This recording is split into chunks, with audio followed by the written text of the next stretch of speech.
नमस्कार दोस्तों। आज हम करेंगे शुक्रवार की व्रत कथा। इस कथा में शुरू से लेकर अंत तक हमारे साथ बने रहना और कमेंट्स में जय माता दी जरूर लिखना। तो चलो करते हैं शुरू। एक बूढ़ी औरत थी और उसका एक ही बेटा था। बेटे की शादी के बाद बुढ़िया बहू से घर के सारे काम करवाती थी, लेकिन उसे सही खाना नहीं देती थी। लड़के ने यह सब देखा, लेकिन माँ से कुछ कह नहीं पाया। वह बहुत सोच विचार के बाद एक दिन लड़के ने माँ से कहा, माँ, मैं विदेश जा रहा हूँ। माँ ने बेटे को जाने का आदेश दे दिया। इसके बाद वह अपनी पत्नी के पास गया और बोला, मैं विदेश जा रहा हूँ, कोई निशानी दो। इतना कहकर वह पति के चरणों में गिर पड़ी और रोने लगी। इसने गोबर से लथपथ हाथों से अपने पति के जूतों पर छाप छोड़ी। बेटे की मौत के बाद सास ससुर के अत्याचार और बढ़ गए। एक दिन बहू उदास होकर मंदिर गई। वहाँ कई महिलाएं पूजा कर रही थी। उन्होंने महिलाओं से इस व्रत के बारे में पूछा तो उन्होंने कहा कि हम संतोषी माता का व्रत कर रहे हैं। महिलाओं ने बताया कि यह सभी प्रकार के कष्टों का नाश करती हैं। महिलाओं ने बताया कि शुक्रवार के दिन स्नान करके एक बर्तन में शुद्ध जल लें, गुड़ और चने का प्रसाद लें और सच्चे मन से माँ की पूजा करें। खटास भूल कर भी ना खाएं और ना ही किसी को दें। एक दिन भोजन करने के बाद व्रत की रस्में सुनकर अब वह हर शुक्रवार को संयम से व्रत रखने लगी।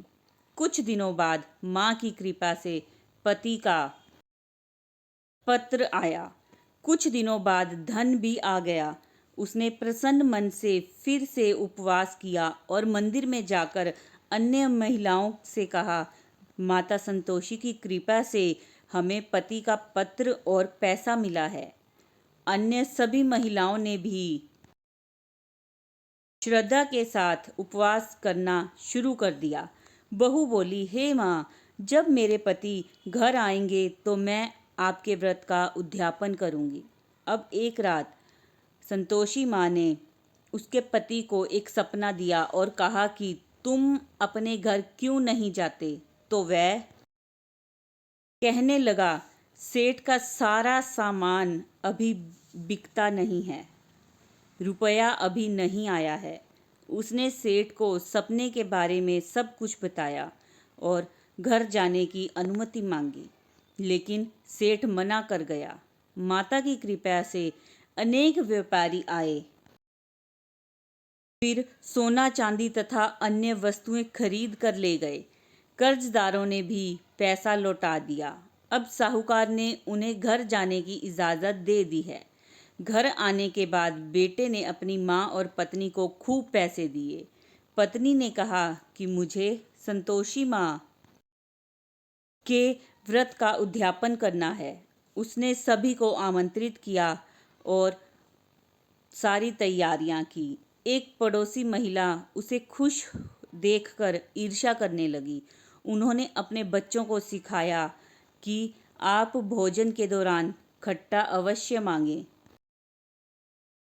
अध्यापन के समय भोजन करते समय बच्चों ने खटास आ गई तो बहू ने पैसे देकर उनका मनोरंजन किया। बच्चे दुकान से इमली और खट्टी मलाई ले आए और खाने लगे तो माँ को बहू पर गुस्सा आ गया। राजा के दूत उसके पति को लेकर जाने लगे तो किसी ने बताया कि बच्चों ने उद्यापन में पैसों की इमली खाई है। तो बहू ने फिर व्रत रखने का संकल्प लिया। संकल्प के बाद जब वह मंदिर से बाहर आई तो उसके पति को रास्ते में आता देख लिया। पति ने कहा, राजा ने जो पैसे कमाया है उसका टैक्स मांगा है। अगले शुक्रवार को उन्होंने फिर से विधिवत उपवास किया।